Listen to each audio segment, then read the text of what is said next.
Your apartment has a glow I can't remember.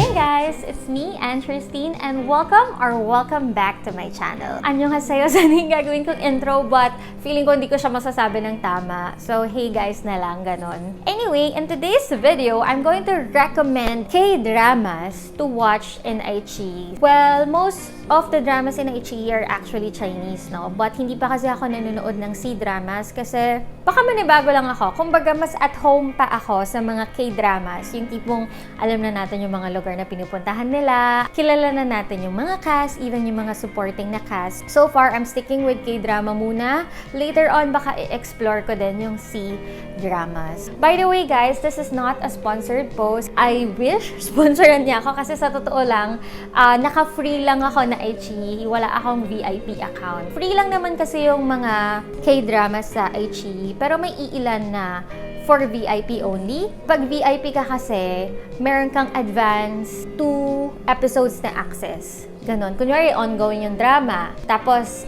episode 10 ngayon yung drama.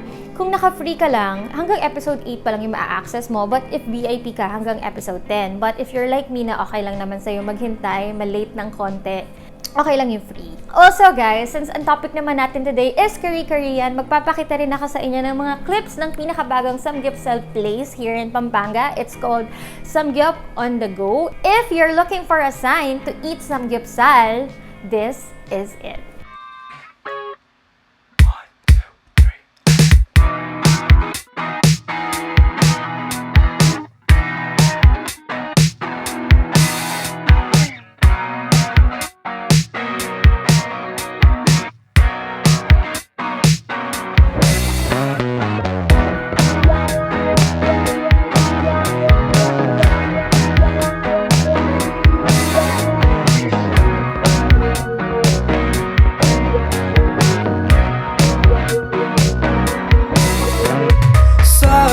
Terminal with a sign close and personal.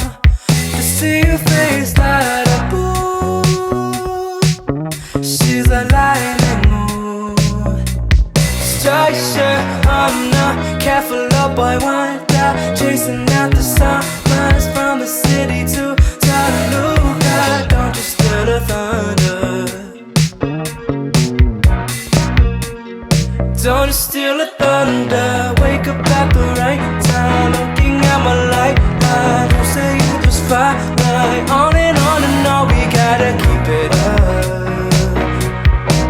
We gotta keep it up. Baby, take your time. You got your whole life. Put faith in the sky.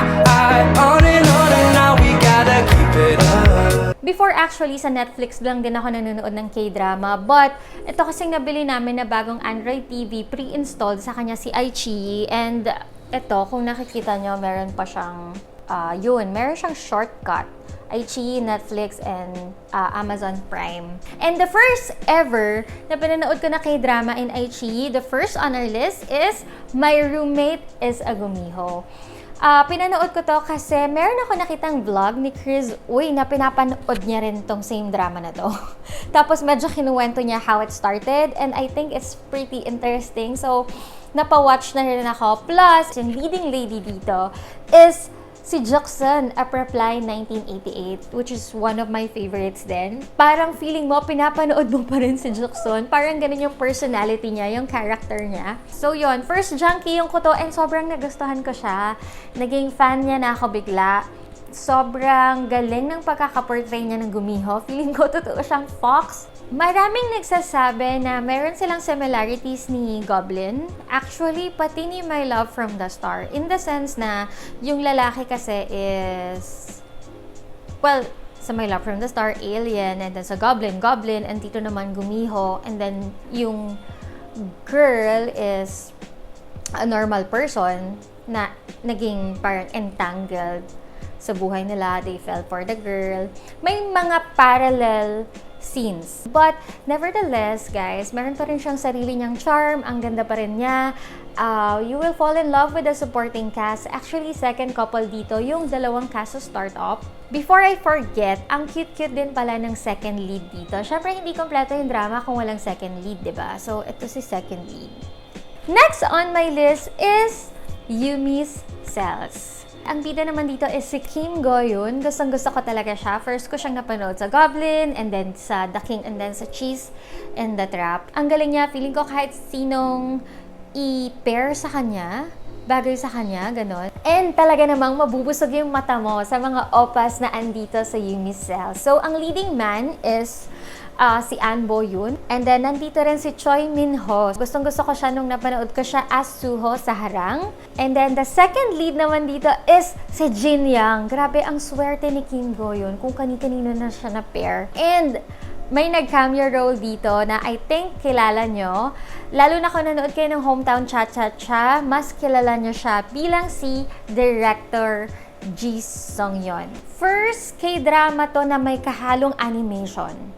So, yung mga cells ni Yumi, may sarili siyang world. Pinapakita nila doon yung may love cell, may lust cell, may fashion cell, hunger cell. Tapos pati si Wong, yung leading man niya, makikita niyo rin yung mga cells. It's funny, it's cute, it's light. Ayoko nang magbigay ng any spoilers pa. Basta panoorin niyo. Third on our list is The Devil Judge. Napanood ko yung Kill Me Heal Me, pinakauna kong Jisung drama na napanood, and based doon sa character niya doon, para ma-realize mo, siya nga talaga yung bagay sa character ni The Devil Judge. Isa pa sa mga bida dito is si Jin Young ulit ng GOT7, as if kulang ang isang Jin Young lang sa list. Meron tayong 2 Jin Young dramas dito sa list. Parang associate or assistant judge siya, futuristic.